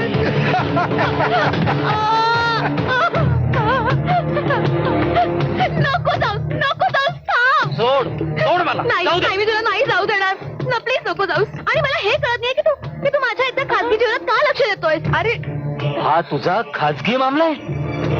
म्हणजे नको रे. माझ्या आयुष्यात इतकी ढवळाढवळ करूस प्लीज. ज्या हरामखोरांनी तुझी ही अवस्था केली त्यांना शिक्षाही होऊ नये. आम्ही त्यांना सोडून द्यावा असं वाटतं तुला? का सोडायचं का त्याला? म्हणजे त्याने असा अत्याचार करत राहावा? हा? तसं नाहीये. त्यांना शिक्षा मिळेल पण तुम्ही नका देऊ. मग कोण देणार? तू देशील? नाही, मी कोर्टात जाईन. ते कोर्ट जिथे सत्य आणि असत्याचा निर्णय फक्त शब्दांवर होतो. हो, माझा विश्वास आहे न्यायदेवतेवर. तुझा अजून कायद्याशी संबंध आला नाही ना, म्हणून अशी बोलतेस तू. तुला पश्चाताप होईल. नाही, तुमचा नसेल विश्वास कदाचित, पण आज हाच कायदा पित्यासारखा माझ्या समोर उभा आहे. ज्याने कित्येक अन्याय निरपराधी लोकांसाठी आपला जीव दिला. त्या कायद्याकडे न्यायाची अपेक्षा नाही करू शकत.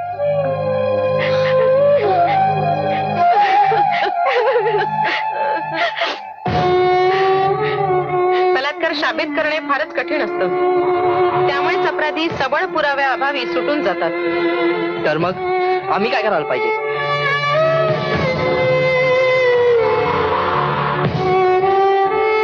त्यांना शिक्षा मिळो न मिळो, पण स्त्रीची बदनामी नक्कीच होते. जी गोष्ट कुणालाही माहिती नसते ती सगळ्या जगाला कळते. एकदा पुन्हा विचार करा न्यायालयात जाण्यापूर्वी. मी पूर्ण विचार केलाय. आता मला जगाची पर्वा नाही किंवा बदनामीची पण. तुला कदाचित माहिती नाहीये, एका स्त्रीसाठी बलात्काराची केस ही बलात्काराहून कमी नसते. वकिलांचे प्रश्न इतके घाणेरडे आणि अश्लील असतात की सात्विक स्त्रिया कोर्टाची पायरी चढायलाही घाबरतात. वकिलांचे प्रश्न उत्तर इतकी वेडीवाकडी असतात की कुठलीही सामान्य स्त्री त्यांच्या प्रश्नांना उत्तर देऊ शकत नाही. तर तुमच्या मते आम्ही चूप राहायला पाहिजे? वकील म्हणून माझा हाच सल्ला आहे की एक स्त्री म्हणून आम्हाला या वाढत्या अत्याचाराशी लढावंच लागेल आणि कुठल्या ना कुठल्या स्त्रीला जगासमोर येऊन आपलं मत मांडावंच लागेल की आम्हालाही विरोध करण्याचा अधिकार आहे आणि कुठल्याही पुरुषाला हा अधिकार नाहीये की स्त्रीच्या मर्जी विरुद्ध तो तिला स्पर्शही करू शकेल. आम्हाला अधिकारासाठी लढावंच लागेल. आमच्यापैकी कुठल्या तरी एका स्त्रीला बळीचा बकरा व्हावंच लागेल. आणि तुमची इच्छा आहे निशाने बळीचा बकरा व्हावं? आम्ही असं होऊ देणार नाही. आज जरी माझं आयुष्य उद्ध्वस्त झालं, उद्या उद्या आणखी कोणाचं तरी करतील आणि बदनामीच्या भीतीमुळे आपण गप्प बसायचं नाही. मी असं होऊ देणार नाही. मी त्यांना तुरुंगात पाठवल्याशिवाय गप्प बसणार नाही.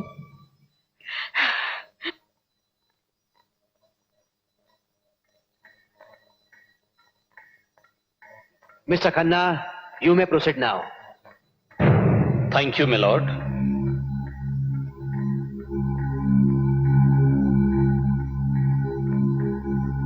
मिस ईशा देवी, कोर्टाची पायरी चढण्यापूर्वी तुम्हाला बदनामीची भीती वाटली नाही? नाही, या लोकांना त्यांच्या बापाची शिक्षा मिळायलाच हवी. मला वाटतं तुम्ही आणि तुमच्या विद्वान वकील साहेबा कोर्टाच्या आधी स्वतःच शिक्षा द्यायला आतुर झाला आहात. जेलमध्ये पाठवू इच्छित आहात. मिलॉर्ड, मिस्टर वर्मांच्या कंपनीमध्ये ईशा देवीचा बेमूरवर तर खोरपणा भयंकर वाढला होता. कंपनीच्या कुठल्याही डायरेक्टरांच्या केबिन मध्ये ती विना परवानगी सरळ घुसायची आणि तिथे अत्यंत बेजबाबदारपणे वागायची. And height of the situation, 4 एप्रिलच्या दिवशी मिस्टर वर्माजींच्या केबिन मध्ये मिस ईशा देवी बिना परवानगी घुसली. तिथे कुठल्या तरी क्षुल्लक कारणावरून वर्माजींचे मित्र रुद्रप्रताप सिंग यांच्या थोबाडीत तिने मारली. And that was the height of her misbehaviour. Mister वर्माजीने तिला तात्काळ नोकरीवरून काढून टाकलं. तेव्हा मिस्टर वर्मांना शोधत शोधत ती सरळ त्यांच्या फार्म हाऊसवर पोचली. तिथे वर्माजींनी परत कामावर घ्यावं म्हणून त्यांच्या हातापाया पडायला लागली. मिस्टर वर्माजींनी तिला साफ नकार दिला, कारण त्यांना त्यांच्या कंपनीची शिस्त सांभाळायची होती. जेव्हा ईशा देवींच्या हे लक्षात आलं की मिस्टर वर्माजी असं आपलं ऐकत नाहीये, त्यावेळी तिने त्यांना बदनाम करायची धमकी दिली. मिस्टर वर्माजींनी तिला तात्काळ तिथून निघून जायला सांगितलं. त्यावेळी माझ्या सर्व अशिलांना धमक्या देत ती तिथून निघून गेली. पुढे काय झालं हे माहित नाही, पण 6 एप्रिलच्या दिवशी सकाळी पोलिसांकडून कळालं की ईशा देवींनी माझ्या सर्व अशिलांवर बलात्काराचे आरोप लावलेले आहेत. मिस्टर वर्माजी, तुम्ही पहिल्यांदा मिस ईशा देवीला कधी भेटलात? जेव्हा ती माझ्या ऑफिसमध्ये इंटरव्ह्यू द्यायला आली होती. अच्छा. आणि मी तिचं सिलेक्शन केलं होतं. कुठल्या पोस्टसाठी? लेबर ऑफिसरसाठी. म्हणजे दररोज ही शेकडो लोकांना भेटत असणार. होय, तिचं कामच तसं होतं. तिला लोकांना भेटण्यामध्ये खूप आनंद मिळत असे. ती फार ब्रॉड माइंडेड होती, म्हणूनच मी तिला लेबर ऑफिसर म्हणून घेतलं. अच्छा, म्हणजे रोज ती ओळखीच्या अनोळखी अशा शेकडो लोकांना भेटत असणार, त्यांच्याशी हसून बोलत असणार. तुम्हाला म्हणायचं काय आहे? हेच की यांचा पेशाच असा आहे की त्यांना रोज शेकडो माणसांना भेटावं लागतं. ऑब्जेक्शन मिलॉर्ड, यांच्या व्यवसायाचा या केसशी काही संबंध नाही. संबंध आहे मिलॉर्ड. बलात्काराच्या केसमध्ये स्त्रीचा पेशा आणि तिचं चालचलन याचा खूप मोठा संबंध असतो आणि ते जाणून घेणं खूप महत्वाचं आहे. बलात्कार झालाही आहे, पण एक भारतीय नारी भरलेल्या कोर्टात येऊन या बलात्काराच्या चर्चेचं चरबीत चरवण करत नाही. ती लाजेनं आपला जीव देईल. पण मिस ईशा देवींच्या चेहऱ्याकडे बघा. लाज, पश्चाताप याचा लवलेशही त्यांच्या चेहऱ्यावर दिसत नाहीये. या अशा स्त्रिया म्हणजे नारी जातीला कलंक आहेत. आईच्या नात्याला काळीमा फासणारे आहेत, बहिणीच्या नात्याला कलंक फासणारे आहेत, मुलीच्या नात्याला कलंक फासणारे आहेत. I object your honour. I also object the same existence of such women in our society, my lord. अशा स्त्रियांना समाजात राहण्याचा काही एक अधिकार नाहीये, ज्या सगळं करून सवरून वर इज्जतदार आणि देवी बनू इच्छितात. मिलॉर्ड, बलात्कार करणारा आपल्या घरी किंवा फार्म हाऊसवर एखाद्या मुलीला बोलवत नाही किंवा एखादा पुरावाही मागे सोडत नाही, कारण आपण उद्या त्यात फसू म्हणून. मिलॉर्ड, मी न्यायालयाला विनंती करतो की अशा स्त्रीला जास्तीत जास्त कठोर शासन व्हावं आणि माझ्या अशिलांना बा इज्जत निर्दोष सोडून द्यावं. That's all your honour. Mrs Gupta, you may proceed now. Your honour, वकील साहेबांच्या नजरेत एक इज्जतदार भारतीय नारी तीच आहे जी यांचे अत्याचार सहन करूनही गप्प राहते, कुठलीच कंप्लेंट करत नाही. त्यांच्या नजरेत देवी तीच आहे जी न्यायालयाचा फास गळ्यात बांधून घुसमटून मरून जाते, एक अश्रूही ढाळत नाही. देव न करो उद्या जर कुणी वकील साहेबांच्या बहिणीची अब्रू लुटली तर आय ऑब्जेक्ट युअर ऑनर. तेव्हा तुम्ही काय करणार? त्या बिचारीचं तोंड बंद करणार? तिला न्यायालयाचा दार ठोठावायला नाही लावणार? I strongly object your honour. Objection sustain. No personal remark please. Your honour, या जगात दररोज कुठल्या ना कुठल्या स्त्रीवर अत्याचार केला जातो, तिचं तोंड बंद केलं जातं, तिची इज्जत लुटली जाते. कुणाची आई, कुणाची बहीण आणि कुणाची मुलगी या हैवानांच्या वासनेची शिकार होते, पण शर्मेनं आपलं तोंड बंदच ठेवते. आणि आज त्या सर्वांच्या वतीनं एका स्त्रीनं न्यायालयाचं दार ठोठवलंय. आणि आज जर यांना शिक्षा नाही झाली तर गलीपुरात ही हैवानं स्त्रियांची शिकार करत सुटतील आणि आई बहिणींचं रस्त्याने चालणंही कठीण होईल. मिलॉर्ड, अशी माणसं तर आपण देशात रोज बघत असतो. आहे का कुठला पुरावा की माझ्या अशिलांनी मिस ईशा देवीवर जबरदस्ती किंवा बलात्कार केला? आहे कोणी असा साक्षीदार की ज्यांनी पाहिलंय की मिस ईशावर बलात्कार होतोय म्हणून? युअर ऑनर, मी वकील साहेबांना सांगू इच्छिते की बलात्काराच्या वेळी तिथे ना पोलीस असतात, ना कायदा असतो आणि ना कुठलाही सज्जन साक्षीदार असतो. जर यापैकी कुणी उपस्थित असतं तर बलात्कार झालाच नसता. जज साहेब, मला काही सांगायचंय. परवानगी आहे? परवानगी आहे तुम्हाला. जज साहेब, आज मला तुमच्या कायद्याला एक प्रश्न विचारायचा आहे. जर एखाद्या सत्याला कुठला पुरावा नसेल, कुठला साक्षीदार नसेल, तर ते सत्य सत्य नसेलच. आज जर मी सिद्ध करू शकले ना की जगात देव आहे, तर तुमचा कायदा असं म्हणेल की जगात देवच नाही. न्यायाचा पाया भावनांवर नसून पुराव्यांवर उभारला आहे. देवाचा संबंध भावनेशी आहे, हृदयाशी आहे, विश्वासावर आहे. आमचा विश्वास काहीही असो, मन काहीही म्हणो, पण न्यायालयाच्या दृष्टीने प्रत्येक व्यक्ती निरपराध आहे जोपर्यंत त्याचा गुन्हा सिद्ध होत नाही. या केसमध्ये हे समोर आलं आहे की ईशाजी आपल्या मर्जीने स्वतः चालत फॉर्म हाऊसवर गेली होती, पण या गोष्टीचा कुठलाही पुरावा नाही की त्यांच्यावर जबरदस्ती किंवा बलात्कार झालेला आहे. म्हणून या सगळ्या गोष्टी डोळ्यासमोर ठेवून मी या चौघांची निर्दोष मुक्तता करतो.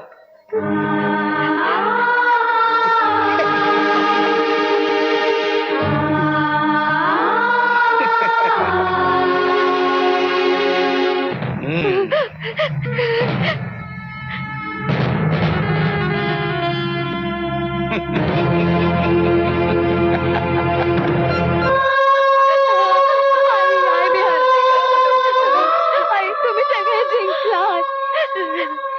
जा तुम्ही सगळे, तुम्ही निघून जा. मी तुम्हाला काहीच बोलू शकत नाही. आई, मी आई चाललंय आई, मी करलंय ग. आई, शांतो ग, सगळं ठीक होईल.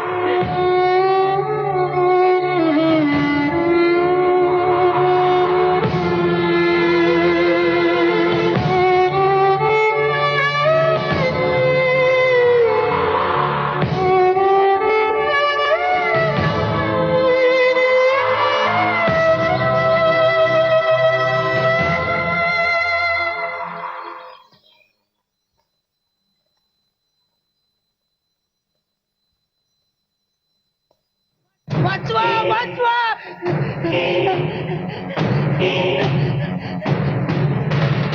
मला वाचवा, वाचवा मला. पळ झाल्या.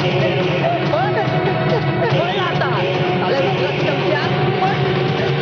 नासिर, नासिर, मार, मार, मार, फोडू नको त्याला, मार. बघ कसा पळतो तो. मार, फोडू नको त्याला, मार.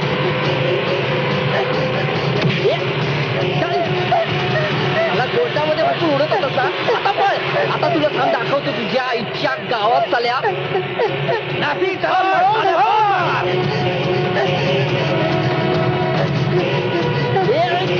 पळ अजून पळ. त्याला इज्जत सुटतो. भरपूर इज्जत असायची सवय. मार, फोडू नको त्याला, मार.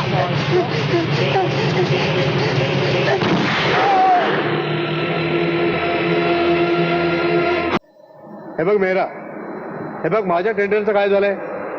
हे बघ माझं काम झालं तरच तुला कमिशन मिळेल, लक्षात ठेव. हे बघ मी तुझं पुन्हा ऐकणार नाही. हे बघ माझं नाव वर्मा आहे, लक्षात ठेव. आता पुन्हा तुझं मी ऐकणार नाही. ओके.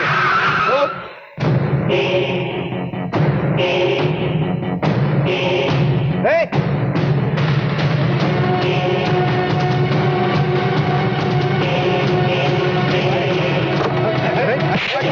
अरे खोल. ये दरवाजा खोल. ये चले. ये ना बाहेर खोल ना आता. ये दरवाजा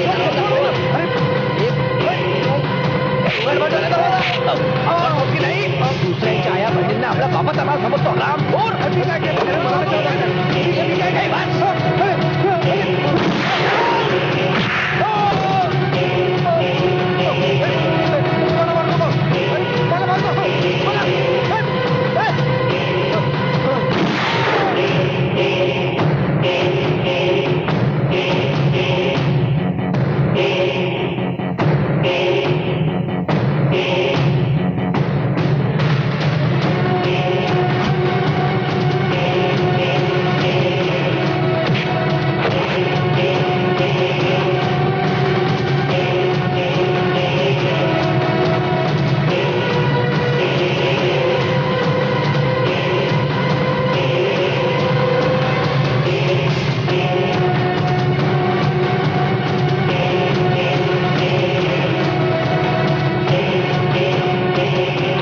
सगळे अपराध आठवतात आणि तुला त्याची शिक्षा फक्त मृत्यू आहे.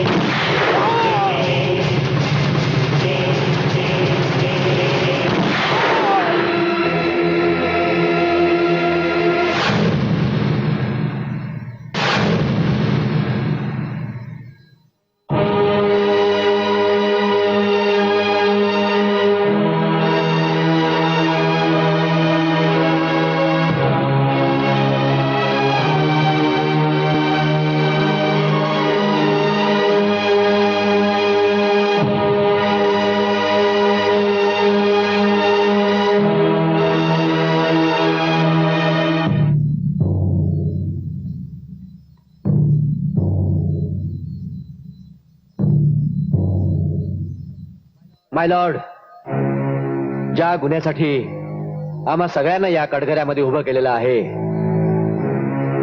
ते चारही खून आम्हीच केले. मला माहिती आहे आम्ही चुकीचे वागलो, आम्ही गुन्हेगार आहोत. जज साहेब, आम्ही तर जन्मताच बेकार होतो. आम्ही कशाला जगतोय तेच माहिती नव्हतं आम्हाला.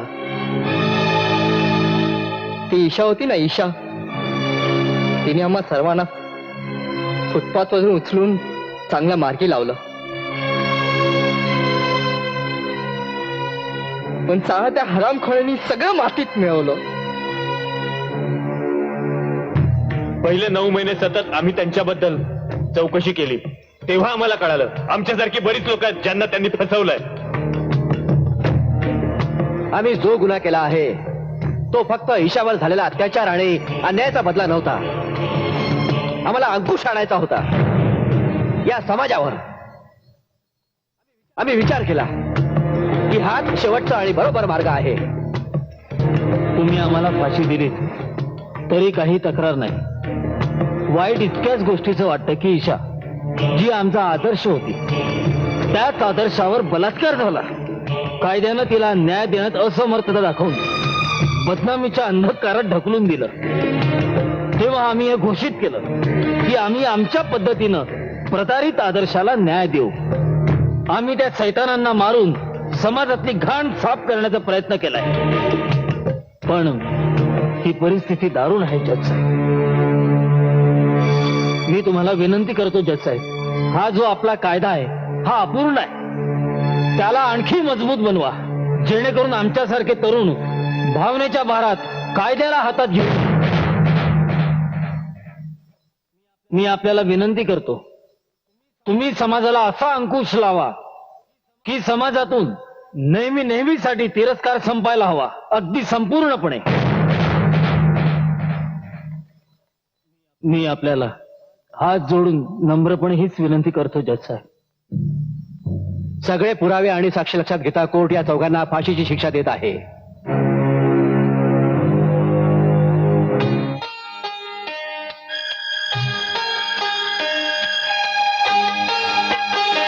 इतकी शक्ती आम्हा देतो दाता, विश्वास मनीचा ढळोना. इतकी शक्ती आम्हा देतो दाता, विश्वास मनीचा ढळोना.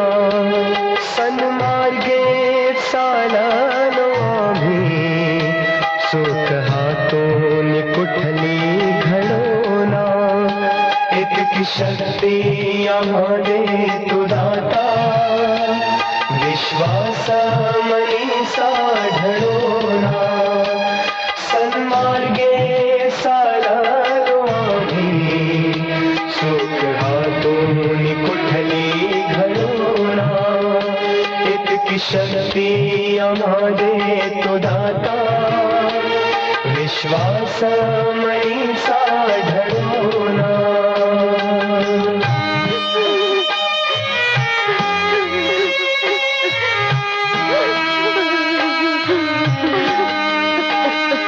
अत्याचार अनुव्याकुळतेने सारे जन्मन भावावलेले, भार पापांचा वाढत गेला. धरणीला असह्य तो झाला, झाला जर नाही भार हा हलका. नष्ट होईल सुंदर तव रचना. सन्मार्गे चाललो आम्ही, सुख हातून कुठली घडोना. इतकी शक्ती आम्हा देतो दाता, विश्वास मनीचा ढळोना.